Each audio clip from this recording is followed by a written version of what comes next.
Hello everyone. मेरा नाम सागर है और इस वीडियो में मैं आपके साथ शेयर करूंगा वो 8 मिस्टेक्स जिसे आप अगर अपनी स्टॉक मार्केट इन्वेस्टिंग जर्नी में अवॉइड करें तो आप अपने आप को बड़े लॉसेस करने से बचा सकते हैं। मैं पिछले 8 सालों से इन्वेस्टिंग कर रहा हूं और इन 8 सालों में मैंने जो टॉप 8 गलतियां सीखी हैं उन्हें मैं आपके साथ शेयर करूंगा ताकि आप इन गलतियों को अवॉइड कर सकें। कुछ गलतियाँ मैंने खुद करी थी और कुछ अपने दोस्तों की गलतियों से सीखा है। ये सारी गलतियाँ बहुत कॉमनली लोग करते हैं, तो इन्हें ध्यान से सुनना और अपनी इन्वेस्टिंग जर्नी में अवॉइड करना। First big mistake is investing all your money in one go. Example, अगर आपको एक पोर्टफोलियो बिल्ड करना है और आपके पास ऑलरेडी कुछ पैसे हैं, मान लीजिए आपके पास 10 लाख रुपए हैं, तो जो सबसे बड़ी गलती आप कर सकते हैं वो ये कि आपने रैंडमली कुछ शेयर्स चूज़ किए और एक ही साथ अपने सारे पैसे इन्वेस्ट कर दिए।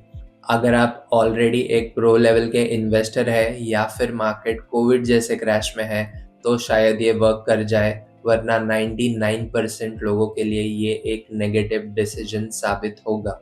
बेस्ट तरीका अपने पोर्टफोलियो को बिल्ड करने का होता है कि आप अपने पैसों को थोड़ा-थोड़ा करके इन्वेस्ट करें। अगर हम 10 लाख रुपए का एग्ज़ाम्पल लें तो पहले तो आपको अपने पैसों को 50,000 के 20 हिस्सों में बाँट लेना है। उसके बाद हर महीने 1 से 2 शेयर को समझ के, आइडेंटिफ़ाई करके, अपनी कोई ना कोई लॉजिकल थिंकिंग अप्लाई करके फिर उसमें इन्वेस्ट करना है और इस प्रोसेस को हर महीने करते-करते पूरे साल में आपको अपना पोर्टफोलियो बिल्ड करना है। और जब इस तरीके से आप हर महीने अपने लॉजिकल थिंकिंग से शेयर्स में इन्वेस्ट करते जाएँगे, तो इस प्रोसेस में आपको समझ आएगा कि आपकी कौन-सी थिंकिंग काम कर रही है और किस थिंकिंग को आपको रिवाइज़ करने की ज़रूरत है, और इस जर्नी में आप एक बेटर इन्वेस्टर भी बन पाएँगे। Second big mistake is investing based on just technical chart pattern. कई लोग सिर्फ चार्ट पैटर्न देख के इन्वेस्टमेंट कर देते हैं, जैसे कि कप एंड हैंडल पैटर्न बन रहा है या फिर डिफरेंट तरीके के बुलिश पैटर्न्स बन रहे हैं, चलो इन्वेस्टमेंट कर देते हैं। ये जब मार्केट रैली कर रही है तब तो ठीक है, कुछ स्टॉक्स आपको अच्छी ग्रोथ दिखा देंगे, लेकिन जैसे ही रैली रुकेगी तब आपके शेयर्स 50 टू 80% लॉस में जा सकते हैं। इसलिए ये बहुत इम्पोर्टेंट है कि आप जिस भी शेयर में इन्वेस्ट कर रहे हैं वो फंडामेंटली अच्छी होनी चाहिए और उसके फ्यूचर प्रॉस्पेक्ट्स भी स्ट्रॉन्ग होने चाहिए। Third big mistake is lack of patience. आपके पास जो भी फंडामेंटली स्ट्रॉन्ग कंपनीज की लिस्ट है उसका 5 साल पहले का और 10 साल पहले का प्राइस चेक करो कि इस पीरियड में कितना डिफरेंस आ गया। कुछ शेयर्स शायद 2-4 साल तक सेम प्राइस लेवल पे ट्रेड करते रहे, फिर अचानक से 1 साल में 4-5 गुना बढ़ गए। कंपनी की सेल्स बढ़ रही, कंपनी का प्रॉफिट बढ़ रहा और कंपनी का सेक्टर भी स्ट्रॉन्ग डिमांड में है, लेकिन फिर भी इसकी शेयर प्राइस 4-5 साल तक सेम लेवल पे ट्रेड करती है। ऐसा क्यों होता है? मैं अपनी रॉ अंडरस्टैंडिंग शेयर करूँ तो it is promoters mind versus your mind.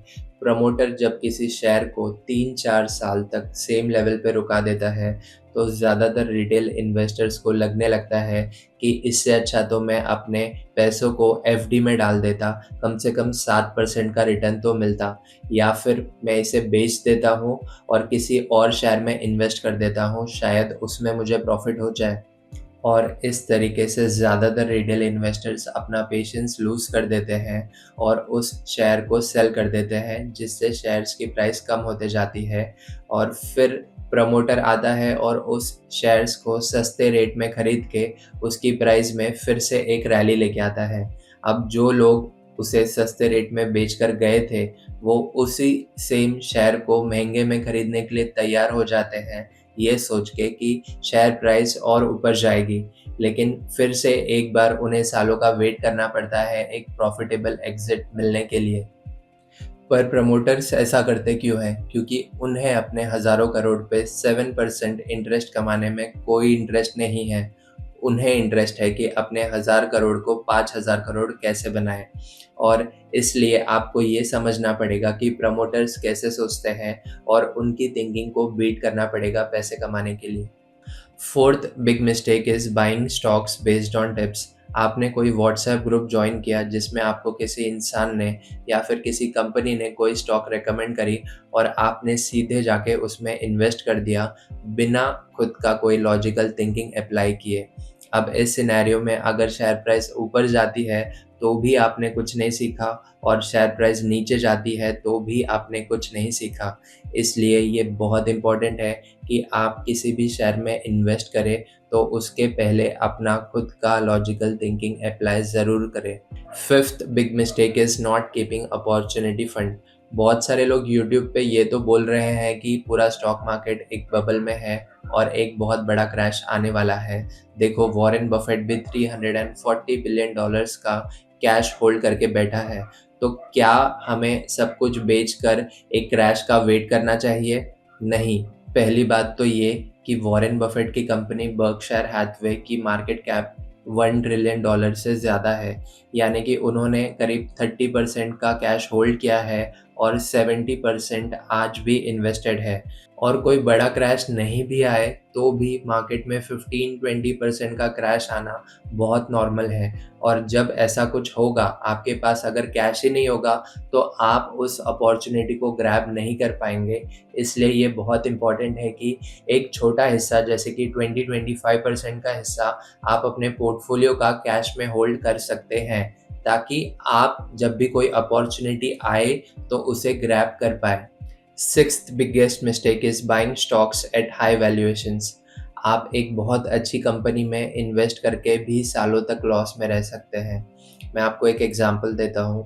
मेरे फ्रेंड ने एक बार पूछा था कि लक्स इंडस्ट्रीज़ कैसी है, और मेरा जवाब था कंपनी तो अच्छी है। और मेरे फ्रेंड ने उस शेयर में जाके एक बहुत बड़ी अमाउंट इन्वेस्ट कर दी, और ये टाइम था जुलाई 2021, जब उसकी शेयर प्राइस ऑलरेडी पीक पे ट्रेड कर रही थी।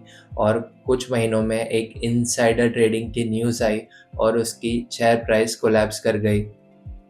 जुलाई 2021 में इसकी शेयर प्राइस करीब 4000 के लेवल पे ट्रेड कर रही थी, और उसके बाद आज तक इसकी शेयर प्राइस ने वो लेवल टच नहीं किया है, यानी कि इन 4 सालों में उसे प्रॉफिट में एग्जिट करने का मौका नहीं मिला।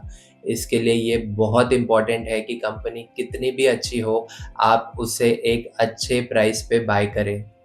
Seventh biggest mistake is not diversifying your stock portfolio. जैसे कि अगर आपने अपने पोर्टफोलियो का सिर्फ 5% अगर लक्स इंडस्ट्रीज़ जैसे शेयर में इन्वेस्ट किया होता तो आपके टोटल पोर्टफोलियो में लॉस कम होता, और बाकी शेयर्स की मदद से आप अपने पोर्टफोलियो को प्रॉफिट में भी ला सकते।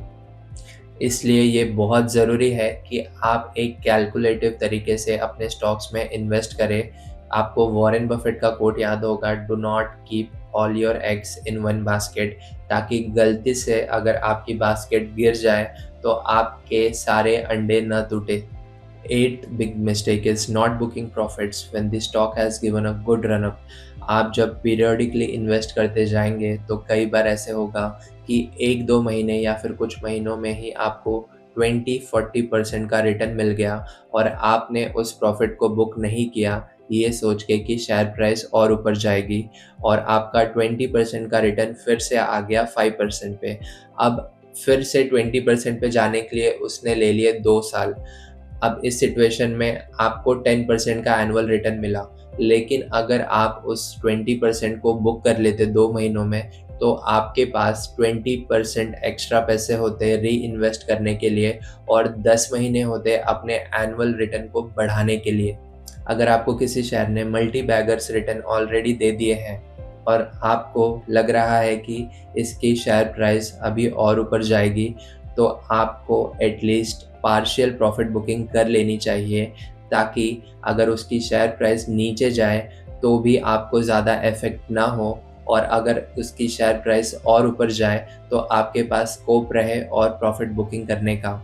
इस तरीके से प्रॉफिट बुकिंग करना एक स्किल है और ये आपको धीरे धीरे प्रैक्टिस के साथ आएगा।